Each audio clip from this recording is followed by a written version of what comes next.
안녕하세요. 아임닥터 임창락입니다. 오늘은 자궁경부 이형성증을 치료할 수 있는 두 가지 치료 방법이죠. 레이저 치료와 원추절제술을 세 가지 측면에 대해서 비교해 볼 거예요.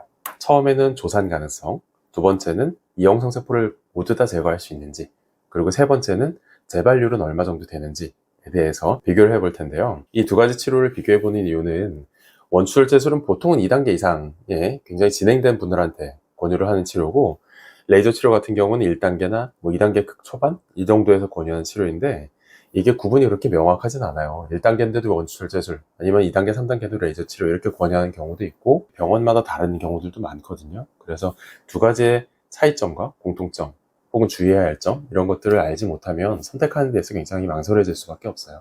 그래서 오늘 영상을 준비해 봤습니다. 사실 저는 자궁경부 이형성증을 치료할 때 레이저 치료나 원추절제술 같이 침습적인 치료, 재발률을 높일 수 있는 치료, 이런 것들을 권유하는 편은 아니에요. 저는 비수술 치료를 전문으로 하고 있기 때문에 좀 자궁경부를 손상시키지 않고 그대로 보존할 수 있는 그런 치료를 더 선호하는 편이긴 합니다.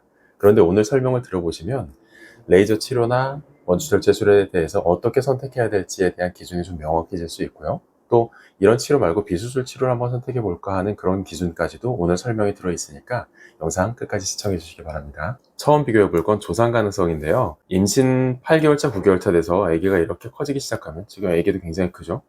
무게가 꽤 나가요. 거기다가 양수의 무게 있죠. 그 다음에 태반 무게까지 자궁 전체 무게를 다 합하면 거의 10kg 정도? 굉장히 무거운 무게거든요. 이거를 버텨주는 거는 자궁경부입니다. 밑에 있는 자궁경부가 단단하게 이걸 잡아주는 거죠. 자궁경부가 단단하게 잡아주면서 아기가 빠져나오지 못하도록 그렇게 버텨주는 힘이 있어야 되는데, 원추절제술이라는 건 이걸 잘라내는 수술이잖아요. 여기서 봤을 때도 자궁경부의 한 절반 정도 이렇게 잘라내는 수술이란 말이죠. 그러니까 힘이 많이 약해져요. 그래서 아기가 8개월 차, 9개월 차 돼서 무게가 많이 나가면 빨리 빠져나오려고 하기 때문에 조산 가능성이 높아진다는 얘기가 나온 거죠. 그에 비해서 레이저 치료의 경우는 자궁경부의 끝부분만을 살짝 태우는 거거든요. 병변에 있는 부위를 얇게 한 상피 정도만 이렇게 태워서 없애는 치료이기 때문에 자궁경부는 그대로 살아있어요. 그래서 조산 가능성 측면에서 살펴볼 때는 레이저 치료가 아무래도 원추절제술보다는 장점을 가진다, 이렇게 판단을 할 수가 있겠죠. 두 번째로 살펴볼 건, 그럼 두 가지 치료법 중에 이형성 세포를 깨끗하게 없앨 수 있는 건 뭐냐, 이거예요. 예를 들어서 이형성 세포가 이런 부위에 이렇게 있다고 칩시다.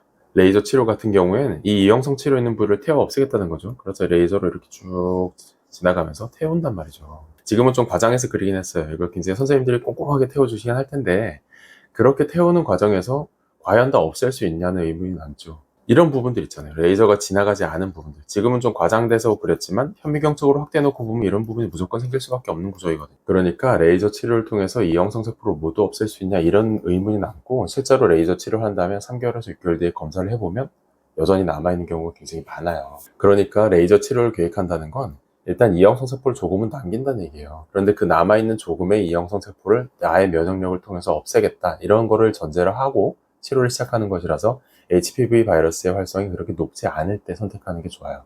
원추절제술의 경우에도 한번 볼까요? 원추절제술은 이렇게 만약에 이형성 세포가 이런 범위에 있다고 해요. 그러니까 이 안쪽은 다 이형성 세포인 거죠. 그럼 원추절제술로 이걸 다 잘라내면 좋은데, 사실 원추절제술도 남기는 경우가 있어요. 왜냐면은 이렇게 잘라낼 수도 있잖아요.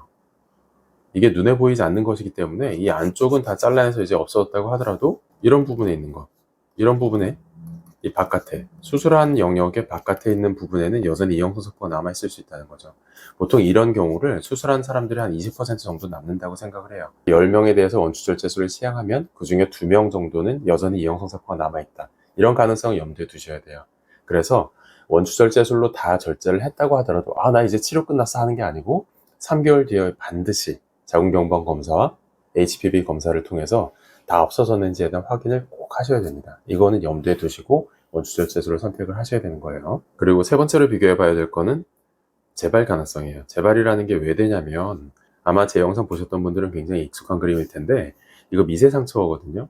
이 부분이 자궁경부의 점막이에요. 상피층 0.1mm 밖에 안 돼서 거의 눈으로 구분 안 될 정도의 두께인데, 여기에 이렇게 미세하게 상처가 나면 그 상처 부위를 따라서 바이러스가 침투해 들어가고 기저세포를 공격해서 변형시켜서 이형성 세포를 만들어 올리는 이런 과정이거든요. 그러니까 미세하게 상처가 없으면 사실 바이러스가 침투해 들어갈 공간이 없어요. 그런데 이렇게 미세 상처가 나기 때문에 바이러스가 활동을 시작하는 건데, 수술이나 레이저는 공통적으로 굉장히 커다란 상처를 남긴다는 공통점이 있죠. 이 부분 다 없어지는 거거든요.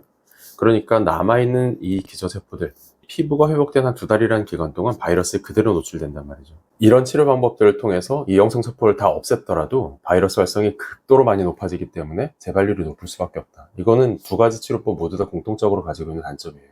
그래서 만약에 2 치료법을 선택을 하려고 한다면 재발률에 대한 걸 반드시 염두에 두셔야 되고, 그 뒤로 면역 관리라던가 아니면은 추가적인 검사를 계속해서 유지하는 그런 것들은 꼭 염두에 두셔야 됩니다. 자, 오늘은 자궁경부 이형성증을 치료할 수 있는 2가지 치료 방법에 대해서 설명을 드렸어요. 원추절 제술이랑 레이저 치료 2가지 치료에 대해 설명을 드렸고, 3가지 측면에 대해 설명을 드렸죠. 처음에는 조산 가능성, 그 다음에 2번째로는 이형성세포를 모두 다 없앨 수 있는지, 그리고 3번째는 재발 가능성에 대해 설명을 드렸고, 각각이 가지는 장단점이 명확하게 구분이 되는 치료들이에요. 그러니까 반드시 치료를 선택하기 전에 꼭 전문적인 의료진과 면밀하게 상담한 다음에 치료 방법을 결정하셨으면 좋겠습니다. 오늘 설명드린 내용이 도움이 되었다고 생각하신다면 구독과 좋아요 부탁드리겠습니다. 긴 영상 시청해주셔서 감사합니다.